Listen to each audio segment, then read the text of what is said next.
Hello and welcome to the Highland Way. We're going to take you from the hill and sea to the table to show you why the Highland produce is by far the finest and the best, to me, in the whole wide world. So come and join me on my journey. Along the way we'll meet Brian Lyle at Badloch Estate, Andy Bing at Loch Duart Salmon, Brian up at McDonald's Bakery in Wick, and many more.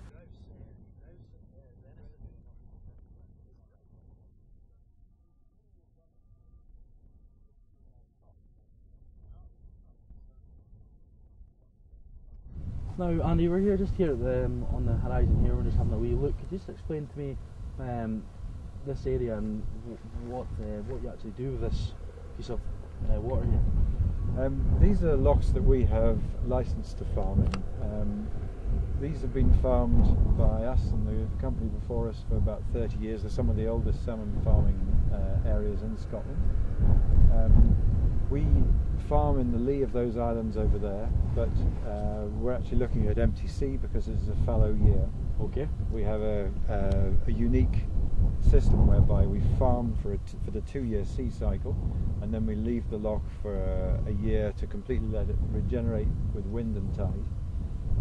So we are not seeing any farming here, but the next bay down, which is Calver Bay, they're farming down there, and we'll go out to there later in the afternoon. Over here we've got the headquarters of the company, which is an old building built by the Duke of Sutherland back in the late 19th century for fishing wild salmon out in the bay all the way out to Point of Stour. About 10 minutes south of Skari. The water here is ideal for salmon farming. The Gulf Stream goes down the west coast of Scotland, giving us relatively even water temperatures, which I think vary between 8 and 13 degrees over the year, which is ideal for farming Scottish salmon. Also in these bays we're just experimenting with the farming of sea urchins and seaweed, because what we're trying to move towards is having polyculture, moving away from monoculture. It's like when you see the prairies in America where you just see miles and miles of corn, yeah, and all the hedges are taken away, and what we're trying to get back to is where you're supporting the whole ecology, of course, of the loch. So we're using seaweeds which are indigenous to the loch. Yep. We're using sea urchins which are indigenous to the loch, and they're both things which can be eaten by our customers. And our customers are quite often Japanese restaurants in London and New York who will be using the sea urchins to eat raw, and they'll be using the dried seaweed to make the maki rolls for the sushi. So it leaves here and goes to a processing plant, obviously, to be dried out. You don't have to do that here. Yeah, the seaweed is about 80% water, so it needs to be dried out. Yeah. The sea urchins are kept alive like oysters, yeah. And they're just eaten either raw or just cooked simply with pasta. Yeah.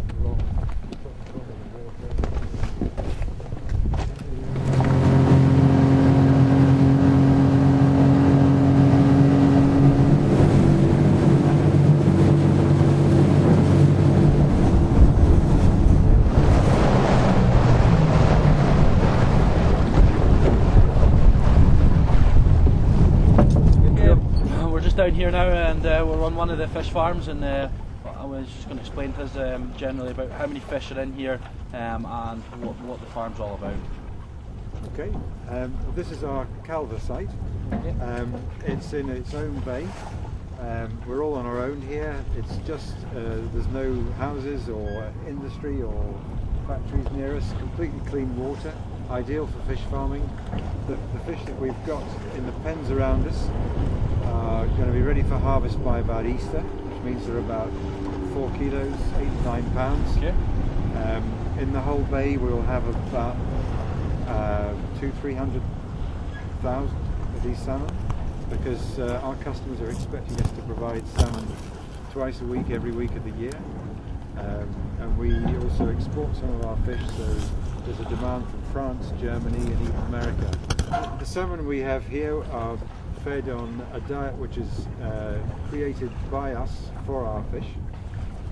It's as close as the natural diet to wild salmon as we can get, and what we have to ensure is that the fish which are used to make up the fish feed come from sustainable sources. So we get a certificate from our feed supplier to say that we're using fish which are from sustainable sources. We wouldn't do anything which was going to damage the ecology of the oceans.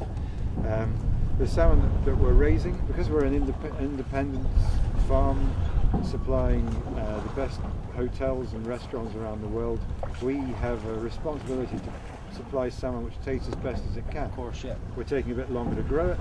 There's lower stocking densities in these pens and long fallow periods, because our customers are not interested quite so much in the price they're paying, just quality. The quality. There's no cutting corners, it's quality, and that's the main thing, and that's really what I want to be producing in my menus. Great. So that's exactly why I use the product. That's the main reason. So what is useful for us is to have customers like you out here explaining what we do. There's no point in a farmer like ourselves getting shut in his own world, getting caught up in the life cycle of the fish without talking to the customers, because they ultimately pay our wages, and they'll do that if we're providing them the quality they need. Of course. And if I was to ask the question at the hotel, again we can explain that we've come here, we've seen the operation, we know exactly what it's all about, and we can see that the quality of the product's there, and that's the most important thing. Well, the future of our jobs and the jobs of all the guys around us depend on people like you continuing to buy our fish. If we can't supply a quality of salmon that you're expecting, there's no point in carrying on. We're here to do that. And the whole farming system is geared towards producing a better salmon.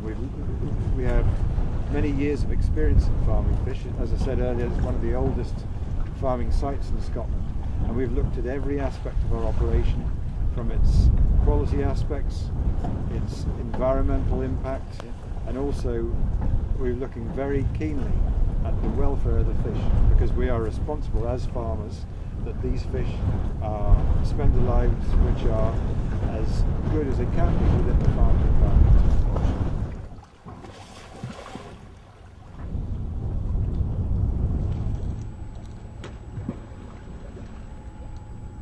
These other disciplines are sort of factory orientated themselves.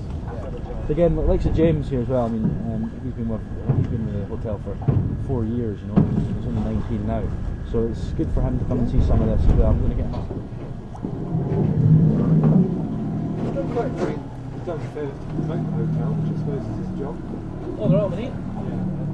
I've done a fair bit to promote it, but they've had 11 head chefs in 6 months. You know, and the food just being the main part of the hotel. Yeah. The loch has a leisure complex and all that. Yeah, definitely. I enjoy working there. Very good.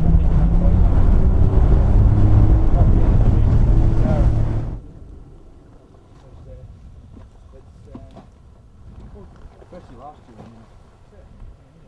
32. Yeah. Or 35 quid. You go once. You go once. Yeah. Maybe once a fortnight. Yeah.